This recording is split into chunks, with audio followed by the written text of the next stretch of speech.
This is a Fox News alert, and the big news that we've been following for you the past hour. An American pastor held prisoner in Turkey for 2 years will soon be heading home. A court in Turkey freeing Andrew Brunson just minutes ago. President Trump tweeting, "My thoughts and prayers are with Pastor Brunson, and we hope to have him safely back home soon."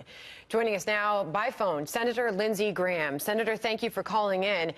This has been a top priority for you. What did you make of the news? Well, I'm pleased. I'm not going to celebrate till he gets home. I want to thank the Trump administration, President Trump and Vice President Pence, and it's been truly bipartisan. Senator Tillis, Langford, and Shaheen. We visited Pastor Brunson months ago in Turkey. This would allow the relationship between the United States and Turkey to improve. And he's a fine man, Pastor Brunson, his wife, Noreen, and I'm just going to withhold comment until he gets home, but this is a great day, and it maybe starts a new beginning with the U.S.-Turkey relationship. Can you say, was he simply a pawn in this battle over the attempted coup that tried to dislodge President Erdogan there?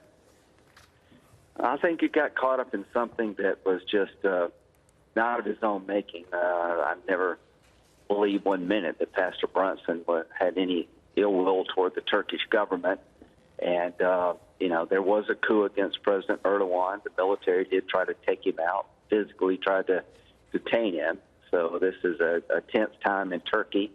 And Pastor Brunson's been there for over 25 years preaching the gospel. And it's a situation where he got caught up in a situation that not of his making, and it's been 2 long years. I visited him in jail.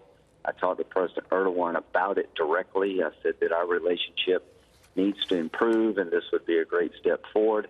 President Trump and Vice President Pence have been all over this, and Senator Langford and Tillis and Shaheen have been pushing very hard for a long time. And when he gets home, I'll feel better, but he's not home yet. It sounds like you're cautiously optimistic until he actually sets foot on American soil. Senator, what do you know about the communication with Turkey to actually make that happen? What will the discussions and negotiations be to actually facilitate his return? Well, I don't know what their court procedures are all about. I think he's been convicted and may be subject to being allowed to come home for time served. I know our embassy personnel, Mike Pompeo, has been terrific.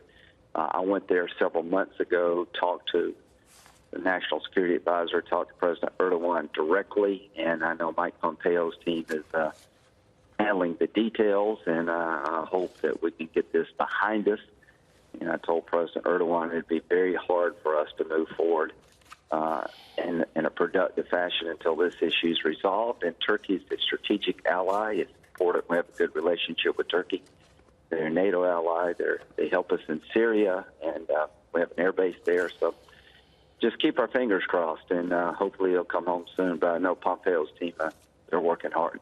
The U.S. government slapped some financial sanctions on the Interior Minister and the Justice Minister of Turkey, in part as a result of the Brunson case. Would you expect those now will be dropped? I would hope so. I would think so. But let me tell you about President Trump. He has been very involved in this. He's tried to give Turkey the space they need to get a result good for both countries. He's been very practical. He's been very firm. This is an example of, I think, presidential leadership, working with an ally over a very contentious event, trying to find the space necessary to get a good outcome, but being tough. And so, Pompeo's people are working as we speak. This will give us a new life to the U.S.-Turkey relationship.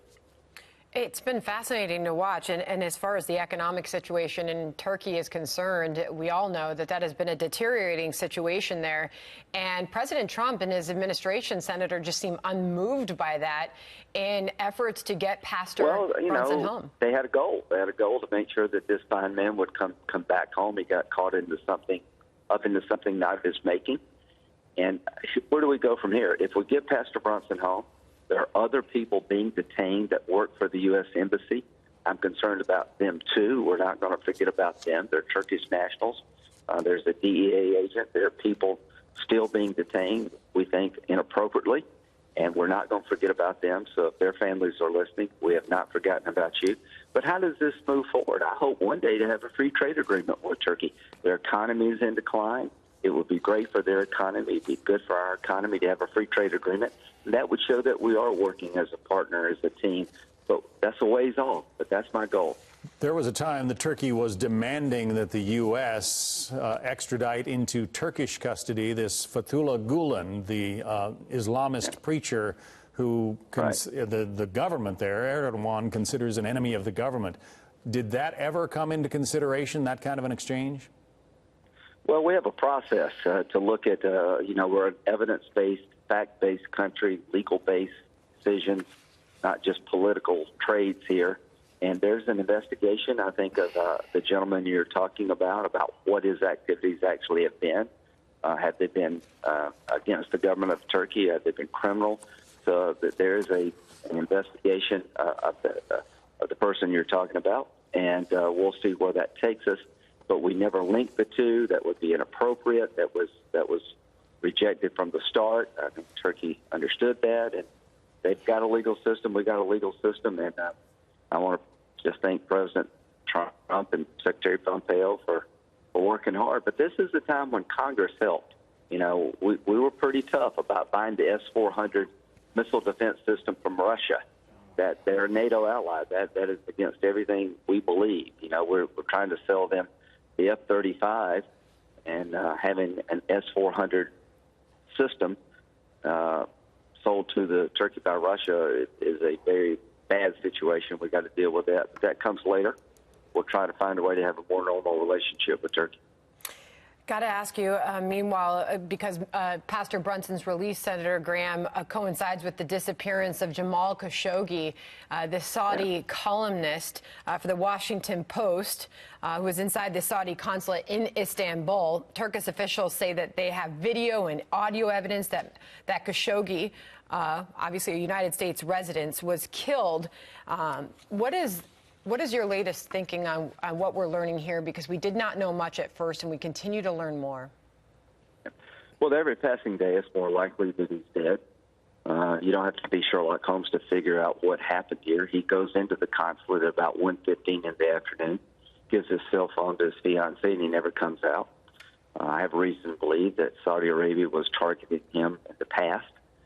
He's been a dissident, but in the mildest form.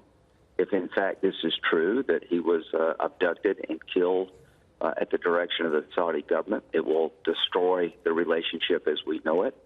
I've been the biggest defender of Saudi Arabia. I've been a big champion of the relationship. I've been there many times, usually with Senator McCain.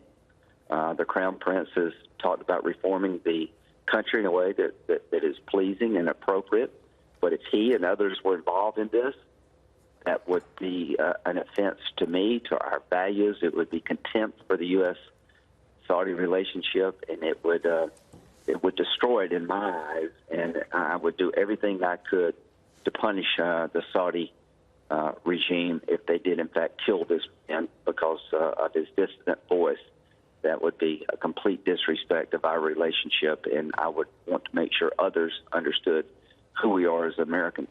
A lot of people on Capitol Hill are talking about the possibility of canceling $110 billion worth of arms sales to the Saudis. Would you go that far? The president doesn't seem to think that's a good idea. Well, he may be right, but I don't know. I feel used and abused, quite frankly. Personally, I've stood with the Saudis in Yemen and the 9/11 actions here. I've tried to help the government. They've been a strategic ally. They help us with terrorism. They've been standing up to Iran. They've been better toward Israel. But it must be taking us for granted. To think that a guy like me and my colleagues would accept this and just go back to business as usual is completely misunderstanding who we are. Our foreign policy has a component of our values and our human rights values, and we don't believe in murdering people because they're dissident. And you have to do business with some unsavory characters in this business. But when you have an ally, you got to let them and the world know who you are. And so, from my point of view, everything is on the table. And if the Crown Prince was involved with this in any fashion, it would be impossible for him to be a legitimate leader on the international stage. South Carolina Senator Lindsey Graham, we appreciate your insights. Thanks for calling in. Thank you, Senator.